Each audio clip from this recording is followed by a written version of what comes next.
You are welcome to Company and Partnership Law class. I'm going to look at Section 3 of Unit 4. Unit 4 is basically on shares. Section 3 of Unit 4 is on documentation of shares. Session objectives. By the end of this session, you should be able to list selected documents related to shares, explain the process of filing issue of shares. You list 3 issues that must be stated on the certificate, share certificate, and explain the sort of information captured on company's annual reports. These are selected documents relating to shares. We have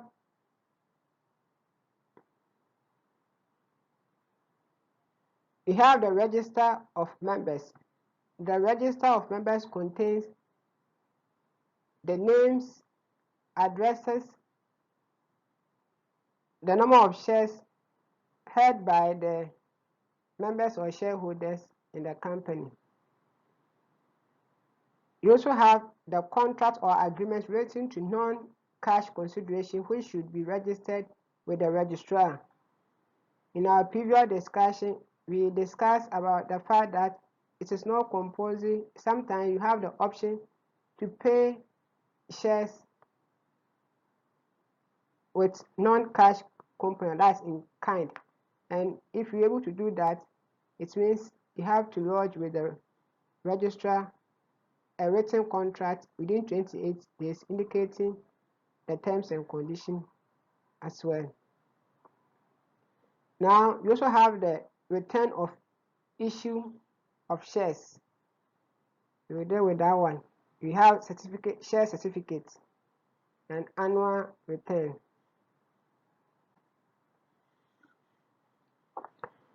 Return of issue of shares. Section 46 deals with this particular provision. Now let's take our time and go through. When a company issues shares other than reissue of treasury shares, so there is an exception to the rule. It means that what we are going to discuss, these shares are not affected. So other than that means except reissue of treasury shares. Treasury shares means that shares that has already been issued out to the general public, but the company has bought those shares back. Those are the treasury shares. The company shall within 28 days, remember the 28 days rule, after the issue, deliver to the registrar for registration and return in the prescribed form as at the date of the return. So these are the particulars that should contain in the return of issue of shares. One is saying that the amount of the stated capital, of the company attributed to each of the items that concerns the stated capital. The stated capital could be payment in cash or in kind. So if you indicate that the stated capital of the company is 2,000, you have to explain or split into whether it contains cash component and kind component. If cash is 1,500, you state kind 500, you state in that arena. The number of authorized shares of each class. Authorized shares simply means that the number of shares that the Constitution permits the company to issue. That's the number of shares that you indicated in the registration document that you're going to issue. The total number of issued shares of each class and the amount of money paid on the shares. So you are looking at, out of the authorized shares, how many of the shares have you issued so far and to which class? So you say the amount and the number of shares as one. The total number of treasury shares, as I indicated, treasury shares that has been issued bought back by the company. you want to look at issue of share certificates. The law requires that within 2 months after issue of shares of a company or after registration of the shares, you should deliver to the company has a duty to deliver to the shareholder certificate showing that the person has bought shares. So the company will issue share certificates, and the registration will be satisfied by one director and the company secretary. Note, it's one director and company secretary. No other person can sign this document. The law says one director and the company secretary, they have a duty to sign it. Now, what particulars should contain in the share certificate, or what should they indicate? The name and the class of shares. It can be so the number, the class of shares held by that person, and a definite number of shares. So is it class A shareholder, class B shareholder? Is a person a debenture? Sorry, is a person preference shareholder or equity shareholder? You have to indicate all those things. The amount paid on the shares and amounts remaining payable. So the amount that the person paid and the amount that is less for the person to pay. Remember, if you buy shares, it is not compulsory that you pay all the shares at a go.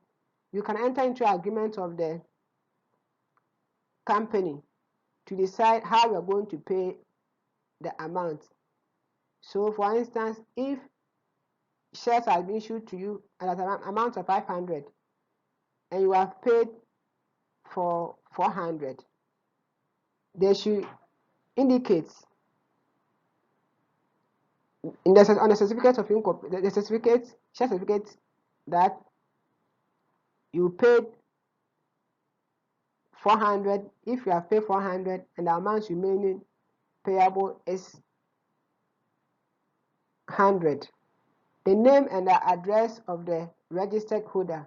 So, by recap, a company shall within 2 months after the issue of any of the shares of the company or after the registration of the transfer of shares delivered to the registered holder of the share certificate certified by one director and company secretary indicating the following. So all these things that we have discussed will be indicated on the share certificate. This under section 55 subsection 1 of Act 992. Also, the law allows the shareholder to request for a new share certificate in case the old one is lost or destroyed. However, the person is going to pay certain amount for the replacement. The case of Osei Sibe and Adeshiman Garden indicated that payment or favor for the company to comply with the provision that within 2 months after the issue of the shares, if they fail to issue the share certificate to the registered holder, then they will suffer administrative penalty units of 50 penalty units for non-compliance. This case also established the principle that if the company failed to issue the share certificate to the registered holder, it will not affect the membership status of the registered holder. What is then the effect of the share certificate? The law provides under section 56 subsection 1 that statement made in a share certificate and statement made in a share certificate under the common seal of the company or are satisfied by 2 directors and the company secretary of the company are prima facie evidence of the title to the shares of the person named in the certificate as the registered holder and the amount paid and payable on the certificate. So if the company issues such a certificate to the registered holder and it is being signed, the amount stated on the share certificate, which they are saying that the person has paid and some remain payable, it's a prima facie evidence, meaning that it is a rebuttable presumption. So you can lead evidence to the fact that, look, even though it is there, but it's not the right amount, there was a mistake, it can be corrected. So the prima facie evidence here means that on the face of it, but evidence can be led to set it aside.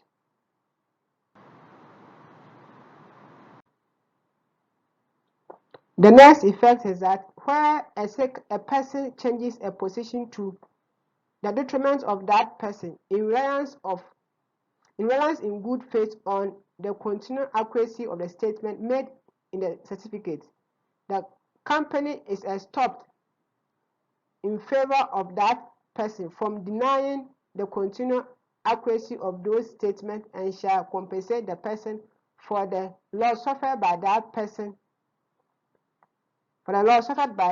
in reliance on those statements, and which that person would have not suffered so bad.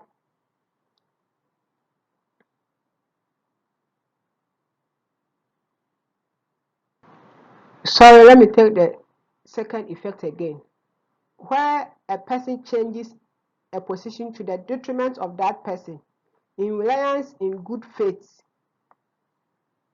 on the continued accuracy of the statement made in the certificate, the company is stopped in favor of that person from denying the continued accuracy of those statements and shall compensate the person for loss suffered by that person in reliance on those statements and which that person would not have suffered. This place is hard, not bad. Had the statement been or continued to be accurate. So if the company makes a statement on a share certificate and because of that statement the holder rely on the statement to act, that goes against him, the company will not be allowed to deny that they are not responsible for the statement contained on the share certificate. However, the case of Rubin v.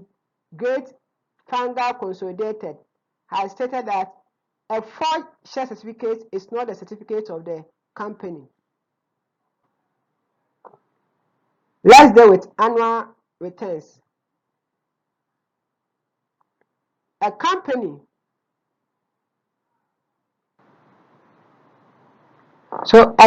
shall at least once in every year deliver. So the key word here is what? Once in every year. Deliver to the registrar for registration an annual return, including particulars of every member of the company and every beneficial owner. So in the old Act, the issue of beneficial owner was not in existence. The new Act, which is Act 992, brought the issue of beneficial owners to know those who are behind the company or the owners of the real owners, or those who will benefit in the absence of the real owners. Then those particulars that you should indicate are in the fifth schedule. A company need not to make an annual return in the year of incorporation. Remember, the year in which you incorporated, for instance, if you have incorporated your company in 2013, precisely January,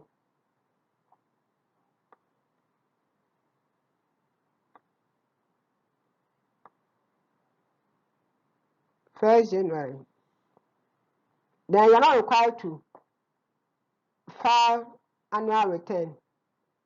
Also, in a year ending less than 18 months after the date of incorporation. So within the 18 months of incorporation, you are not required to file annual return as long as the company makes a return within 36 days after the first dispatch to the members and debenture holder of the statement, account, and report. So you are required to submit annual returns.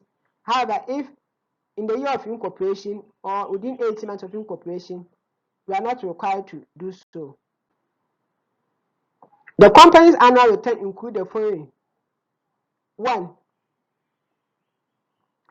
The amount of the stated capital. So you have to state your stated capital. You indicate each item. What this means that the stated capital that you have stated, what is the components? The ones in kind, the ones in cash. You have to indicate all of them. The cash component, and let me use this one. The cash component, so the cash component and the kind component.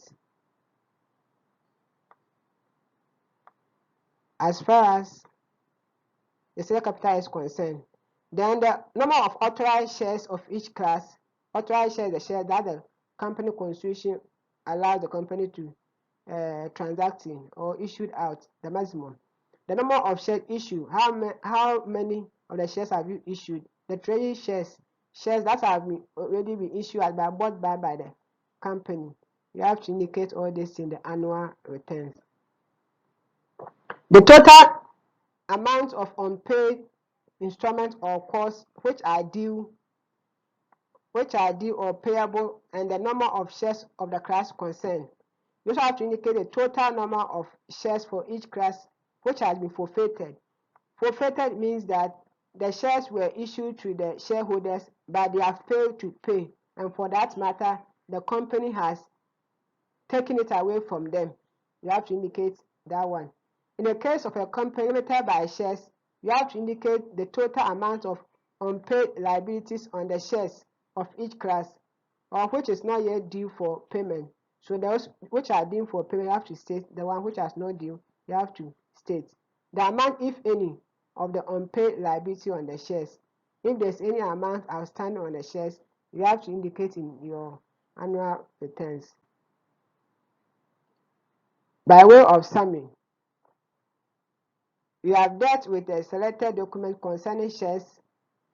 You also saw that various documents relate to shares, and we discussed issues of issue of shares, share certificates, and annual returns. Thank you. Enjoy the rest of your day.